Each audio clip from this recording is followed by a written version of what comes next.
Hi hello welcome to our channel. నేను మిస్రి. ఈరోజు మనం చెప్పుకోబోయే కథ మిసెస్ అగస్త్య పార్ట్ 1 or 2. కథలోకి వెళ్ళే ముందు వీడియోని లైక్ చేసి హైప్ చేయండి. ఏమైంది, ఎందుకు ఆ కన్నీళ్ళు అని అతడు అడిగే వరకు తను కన్నీళ్లు పెట్టుకున్న విషయం కూడా తెలియదు. గబుక్కున ముఖం తిప్పేసుకుని కళ్ళు గట్టిగా మూసుకుంది. అదేం లేదు, ఏదో పడి ఉంటుంది అని ఎటో చూస్తూ చెప్పింది చందన. ఆమె గడ్డం పట్టుకుని తన వైపుకు తిప్పుకున్నాడు. ఏమైంది చందన? నాకు తెలిసిన చందన చాలా ధైర్యంగా ఉంటుంది. ఇలా కన్నీళ్లు పెట్టుకోవడం నేనెప్పుడు చూడలేదు. చెప్పు, ఏమైంది అని అతను అడుగుతుంటే, నిజంగానే ఏమీ లేదండి అంటూ సున్నితంగా ఒక నవ్వు నవ్వి అవిని దగ్గరికి తీసుకుని నెమ్మదిగా తినిపించసాగింది ఆమె. అంతకు మించి అడిగే చనువు లేక ఊరుకున్నాడు ఆనంద్.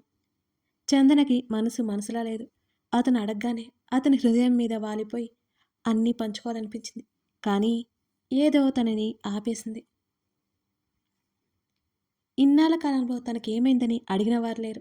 తను ఎలా ఉంది అని కనుక్కున్నవారు లేరు. ఒంటరిగా గడిపేసింది. కానీ ఈరోజు అలా కాదుగా. తన కోసం ఒకరున్నారు అనిపిస్తోంది. చందన, శ్రీధ వంట పూర్తి చేశారు. రమణమ్మ పక్కనే ఉండి అందిస్తోంది. అగస్త్య కూడా వచ్చేశాడు. మధ్యాహ్నం భోజనాలు అయిపోయాయి. వంట చందన చేసి శ్రీధ చేసినట్టు చెప్పింది. అక్కడ తిన్నవారందరికీ తెలుసు అది ఎవరు చేశారో. ఎందుకో ఆ సమయంలో కూతుర్ని వెనకేసుకొచ్చిన తల్లిలా కనిపించింది చందన వాళ్ళకి. సరదాగా భోజనాలు చేశారు. సాయంత్రం మనం బయటికి వెళ్తున్నాం. అంకుల్, మీ వర్క్స్ ఉంటే చూసుకుని రండి అని అన్నాడు అగస్త్య. ఇవాళ సండే, మర్చిపోయావా? నీలాగా అందరికీ పనులు ఉంటాయనుకున్నావా అని మూతి తిప్పింది శ్రీధ. బేబీ, నాకు చిన్న పని ఉంది. భయంగా కూతురు వైపు చూశాడు ఆనంద్. శ్రీధ వైపు సీరియస్గా చూశాడు అగస్త్య. తనని ఇరికించిన తండ్రి మరింత గుర్రుగా చూసి, పని ఉంటే వెళ్ళండి అని మరోసారి మూతి తిప్పింది. 2 అవర్స్లో వచ్చేస్తాను బేబీ. నేను చందన చిన్న పని మీద వెళ్తున్నాను అనగానే అతని వైపు ఆశ్చర్యంగా చూసింది చందన. శ్రీధ అయితే తెగ మురిసిపోయింది ఆ మాటలకి. వాళ్ళిద్దరూ వెళ్తున్నందుకు తను కాదని చెప్పలేదు. అసలు చెప్పగలుగుతుందా అలా? ఓహో, ఇద్దరూ వెళ్తున్నారా? వెళ్ళండి వెళ్ళండి ఉత్సాహంగా చెప్పింది శ్రీధ. చందనకి అర్థం కాలేదు. ఇప్పటికిప్పుడు బయటికేంటి, తనతో చెప్పలేదే అని ఆనంద్తో పాటు బయటికి నడిచింది చందన. కూతురి నిద్రపుచ్చి అగస్త్య పక్కన కూర్చుంది శ్రీధ. నువ్వు రెస్ట్ తీసుకో, రాత్రి లేట్ అయింది, పొద్దున త్వరగా లేచావు అని అన్నాడు అగస్త్య. అబ్బా, నా మీద నీకు ఎంత ప్రేమో అనుకుని మురిసిపోయింది శ్రీధ. పర్లేదులే, నాకు నిద్ర రాదు ఆమె నవ్వుతూ చెప్తుంటే. ఎందుకు రాదు? 8 గంటలకు నిద్ర వస్తుందని నన్ను చావగొడతావు అంటూ దెబ్బకి గాలి తీసేశాడు అతను. అతని వైపు గుర్రుగా చూసింది శ్రీధ. నన్ను ఏదొకటి అనకుండా నీకు తోచదు అంటూ వెళ్ళి కూతురి పక్కన పడుకుని 10 నిమిషాల్లోనే నిద్రపోయింది శ్రీధ. ఆమెను చూసి నవ్వుకున్నాడు అతను. ఒకరిని కరుచుకుని ఒకరు బుద్ధిగా నిద్రపోతున్న తల్లి కూతులను చూస్తుంటే ముచ్చటగా అనిపించింది అగస్త్యకి. తన భార్య, తన కూతురి పక్కనే తలవాల్చి మొబైల్ చెక్ చేసుకుంటున్నాడు అగస్త్య. ఎక్కడికి వెళ్తున్నాం? కాసేపు తర్వాత అడిగింది చందన. చాలా త్వరగా అడిగావే అని చిన్నగా నవ్వాడు ఆనంద్. ఎప్పుడో ఒకప్పుడు అడిగాడు కదా, చెప్పండి అంటూ అతని వైపు చూస్తుంది చందన. బేబీకి ఏదైనా తీసుకుందామని వెళ్తున్నాను అని అంటుంటే, మరి నేనెందుకు, నువ్వు మంచివి సెలెక్ట్ చేస్తావని అన్నాడు. ఓహో, ఇన్నేళ్ళు ఎవరు సెలెక్ట్ చేశారు మరి? కళ్ళెగరేసింది చందన. నా బేబీకి ఏం కావాలో నాకు బాగా తెలుసనుకో, నువ్వు కూడా ఉంటే బాగుంటుంది కదా అని భుజాలు కదిలించాడు అతను. అతని పక్కనే ఆమె స్థానమని చెప్పకనే చెప్తుంటే ఆమె చాలా సంతోషంగా ఫీల్ అయింది. గోల్డ్ షాప్కి తీసుకెళ్లాడు. శ్రీధ కోసం బ్రాస్లెట్ సెలెక్ట్ చేశారు ఇద్దరు కలిసి. అవంతికి వద్దా అడుగుతుంటే, నాకు తెలీదు, నువ్వే చూడు అని అన్నాడు ఆనంద్. ఇంకా చెవులు కుట్టించలేదు, ఇయర్ రింగ్స్ తీసుకుందాం, మనమేగా తీసుకోవాలి అంటుంటే, ఇప్పుడేనా నొప్పి, వద్దు అన్నాడు కంగారుగా ఆనంద్.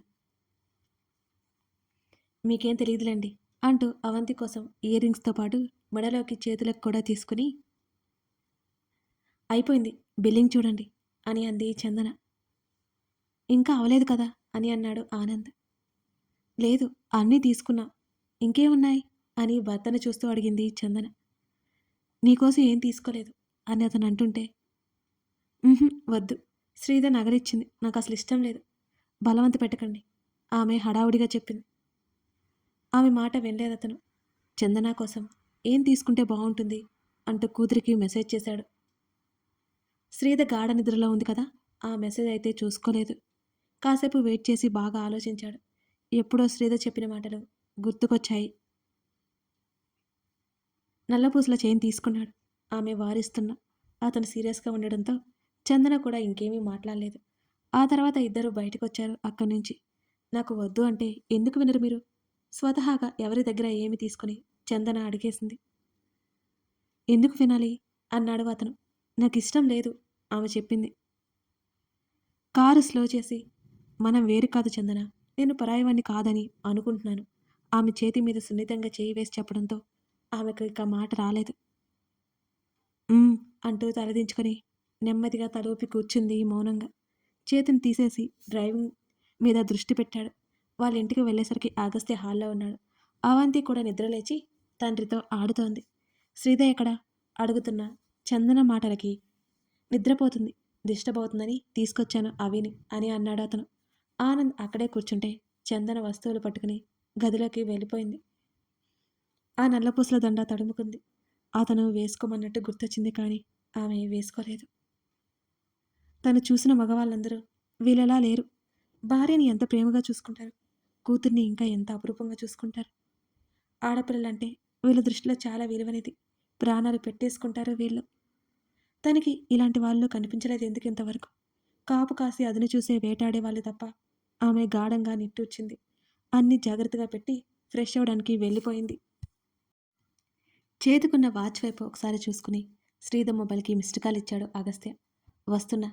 లిఫ్ట్ చేసిన వెంటనే చెప్పి టక్కున కాల్ కట్ చేసింది. అంకుల్ మీరు రెడీనా అని అడిగాడు. ఆ, చందన్ని పిలుస్తానంటూ గదివైపుకి నడుస్తున్న ఆనంద్ వైపు చూసి చిన్నగా నవ్వుకున్నాడు అగస్త్య. లేత ఆకుపచ్చతో పాటు లేత గులాబీ రంగు కలిపిన డిజైనర్ శారీలో తయారైపోయి చేతిలో ఉన్న నల్లపూసలని పరీక్ష చూసుకుంటోంది చందన. ఆ గది తలుపు తెరిచినట్టు కూడా ఆమె గమనించుకోలేనంత ఆలోచనలో ఉంది. పొడవాటి ఆ చైన్ని ఒడిలో పెట్టుకుని మరీ చూస్తోంది. ఇలాంటి ఒక రోజు వస్తుందని ఆమె అనుకోలేదు. తన మెడలో తనకి ఎంతగానో ఇష్టమైన నల్లపూసలకి తావు లేదు అనుకుంది. చందన ఆనంద్ పిలుపుకి ఉలిక్కిపడినట్టు చేతులు వదిలేసింది ఆమె.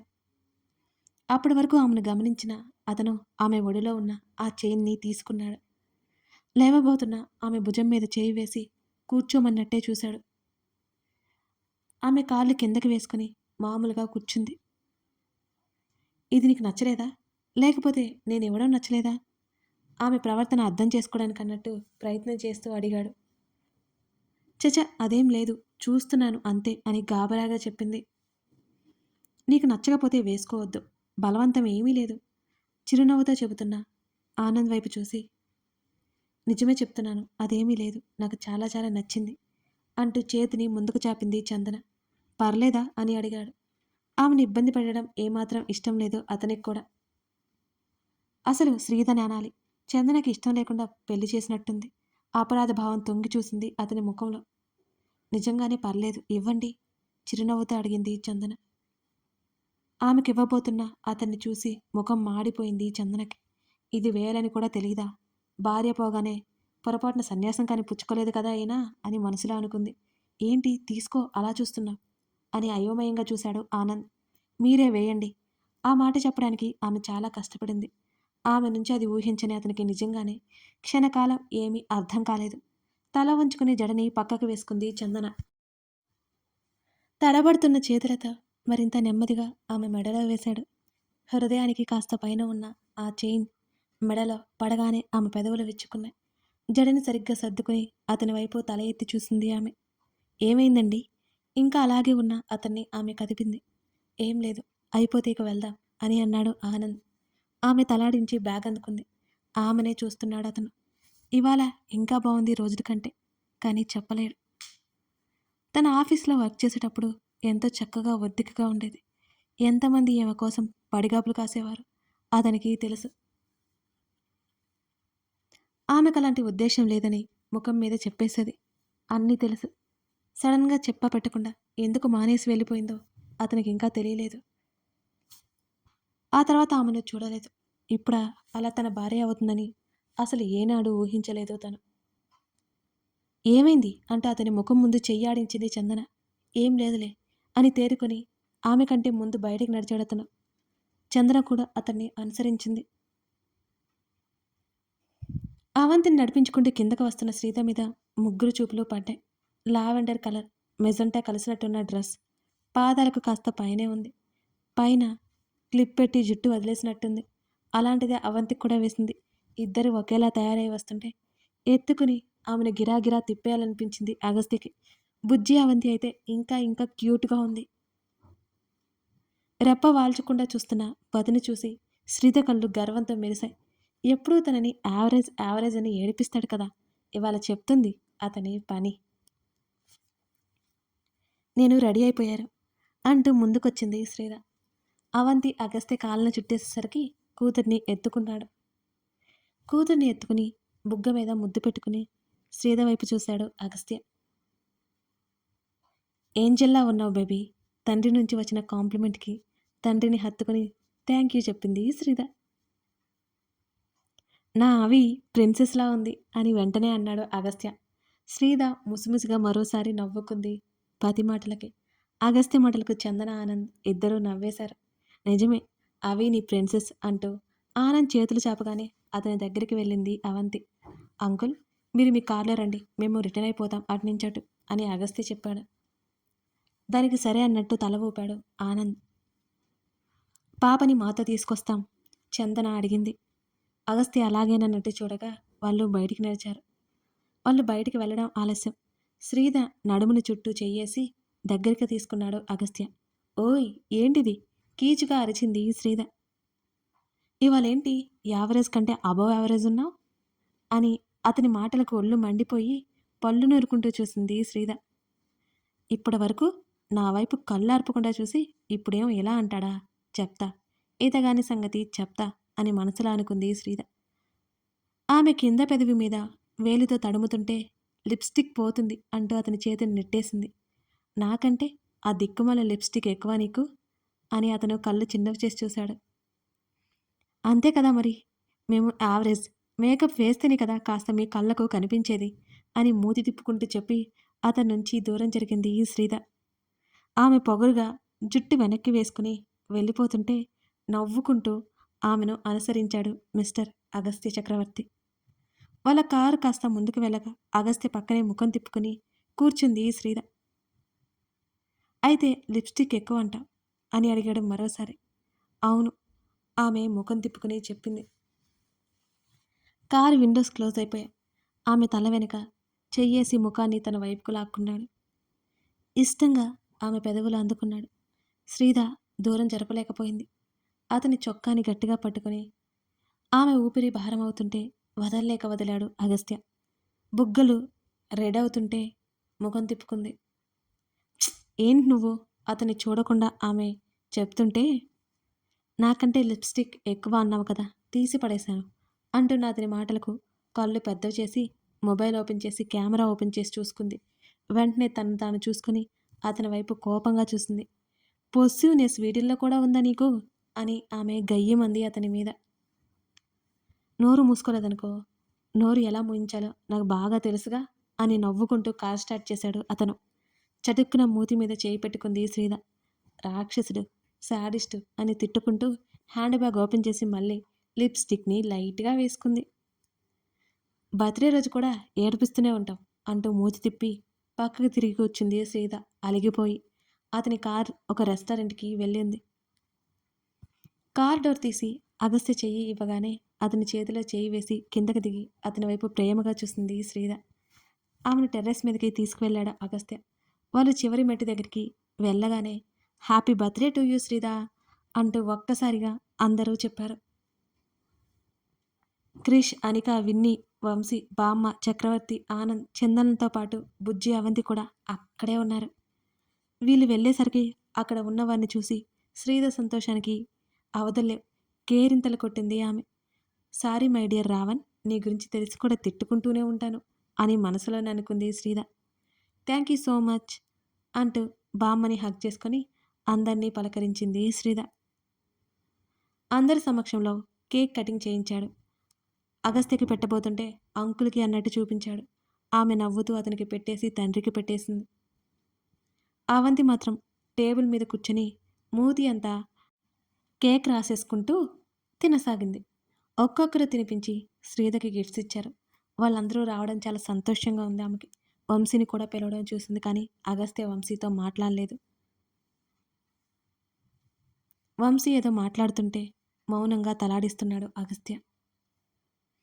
అందరూ కలిసి ఆ పెద్ద డైనింగ్ టేబుల్ ముందు కూర్చొని మాట్లాడుకుంటూ భోజనాలు చేశారు. ఆమెకి అందరూ కావాలి. అతనికి ఎవరూ అక్కర్లేదు. ఒక్క ఆమె తప్ప. అతనికి అలాంటివన్నీ నచ్చవు కానీ ఆమె కోసం ఏదైనా చేస్తాడు. 2 గంటల తర్వాత అందరూ వెళ్ళడానికి సిద్ధమైపోయారు. ఇంతకీ నీ కొడుకు ఎక్కడా? కృష్ణి చూస్తూ అడిగింది శ్రీద. మా అమ్మ దగ్గరున్నాడు అని అనిక నవ్వింది. మీరు చెప్పా పెట్టకుండా హైదరాబాద్ ఎప్పుడొచ్చారు? నిన్ననే వచ్చాం వదినమ్మ అని క్రిష్ అంటుంటే ఇంటికి రా అక్క అని అడిగింది అనిక. వస్తాను మీరుంటారుగా అనగానే ఇద్దరూ తలాడించారు. ఒక్కొక్కరుగా మరోసారి శ్రీధను విష్ చేసి అక్కడి నుంచి నిష్క్రమించారు. విన్ని అయితే వెళ్తూ వెళ్తూ ఆట పట్టించి మరీ వెళ్ళిపోయింది. చందన ఆనంద్ తప్ప అందరూ అక్కడి నుంచి వెళ్ళిపోయారు. ఆగాస్యతో అక్కడే స్పెండ్ చేయాలనిపిస్తుంటే అవంతి ఉండలేదని గుర్తొచ్చి చందన దగ్గరికి వచ్చింది శ్రీధ. ఆనంద్ ఆగస్త్య అక్కడే మాట్లాడుకుంటున్నారు. కథ కొనసాగుతోంది. కథ నచ్చితే లైక్ చేసి కామెంట్ చేయండి. ఇంకొక విషయం అండి, ప్రేమ సంఘర్షణ ఉంది కదా స్టోరీ, అది ఇంకో 5-6 ఎపిసోడ్స్లో అయిపోతుంది. అంటే ఆ స్టోరీ షార్ట్ అని చెప్పాను కదా, అది కంప్లీట్ అయిపోతుంది. ఆ తర్వాత మిసెస్ అగస్త్య నేను డైలీ 2 ఇవ్వడానికి ప్లాన్ చేస్తున్నానండి, మరో స్టోరీ తీసుకురాకుండా. మీకు ఇది ఓకేనా? మీ లైక్స్, మీ కామెంట్స్ చూసి నేను డిసైడ్ అయిపోతానండి. లేకపోతే వేరే స్టోరీ తీసుకొస్తాను. అంతా మీ చేతుల్లోనే ఉంది. Thank you for watching this video.